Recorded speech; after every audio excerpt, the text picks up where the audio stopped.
خوشخبری سنائی گئی کہ بہت جلد یحییٰ نامی لڑکا پیدا ہوگا، وہ عیسیٰ علیہ السلام کی تصدیق کرے گا۔ یہاں کلمت اللہ سے مراد عیسیٰ علیہ السلام ہیں۔ اس طرح زکریہ علیہ السلام کے ہاں چاند جیسا بیٹا پیدا ہو گیا۔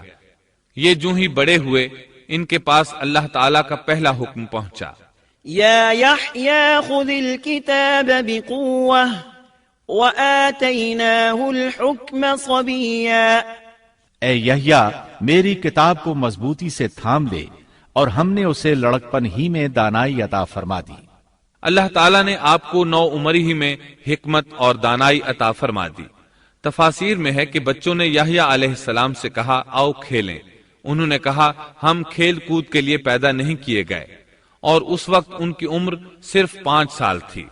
اللہ تعالیٰ سورہ مریم آیت 13 تا 15 میں ان کے اوصاف بیان فرماتے ہیں، وحنانا من لدنا وزكاة وكان تقيا وبرا بوالديه ولم يكن جبارا عصيا وسلام عليه يوم ولد ويوم يموت ويوم يبعث حيا۔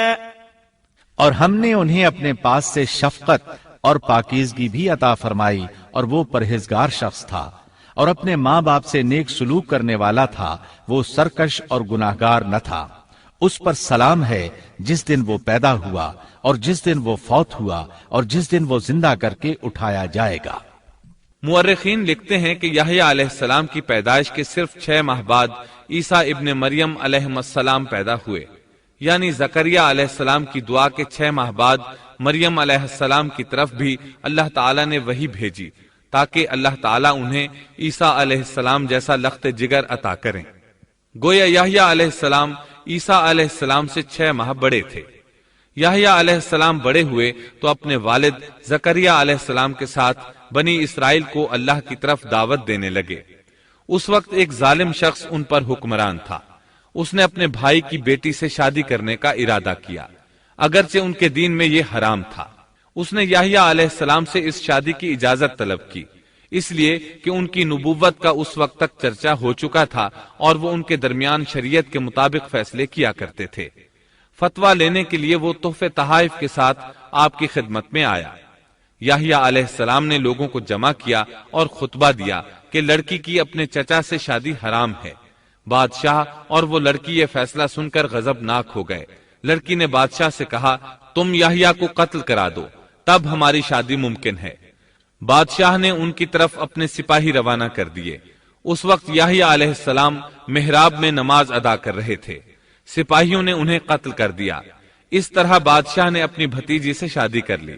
اس کے بعد انہوں نے آپ کے والد زکریہ علیہ السلام کو بھی قتل کر دیا۔ اس طرح اس دور کے 2 نبی قتل کر دیے گئے۔ عیسیٰ علیہ السلام باقی رہ گئے۔ آپ یحییٰ علیہ السلام کی زندگی ہی میں نبی قرار پا چکے تھے۔ اس وقت آپ کی عمر 30 سال سے کچھ اوپر تھی۔ امام بخاری رحمت اللہ علیہ نے صحیح بخاری میں حدیث اسراء کے تحت سیدنا یحییٰ علیہ السلام کے ذکر میں یہ روایت لکھی ہے کہ نبی کریم صلی اللہ علیہ وسلم نے فرمایا، جب میں دوسرے آسمان پر پہنچا تو دیکھا کہ یحییٰ اور عیسیٰ علیہم السلام موجود ہیں، اور یہ دونوں خالہ زاد بھائی ہیں۔ جبریل علیہ السلام نے کہا یہ یحییٰ اور عیسیٰ علیہم السلام ہیں، انہیں سلام کیجیے۔ میں نے انہیں سلام کیا، دونوں نے سلام کا جواب دیا۔ پھر دونوں نے کہا آپ کا آنا مبارک ہو اے ہمارے نیک بھائی اور نیک نبی۔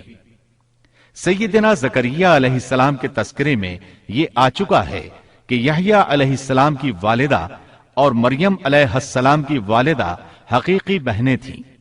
اس لیے حدیث معراج میں نبی کریم صلی اللہ علیہ وسلم کا یہ فرمانا کہ سیدنا یحییٰ اور سیدنا عیسیٰ علیہ السلام خالہ زاد بھائی ہیں، اسی رشتے کی طرف اشارہ ہے۔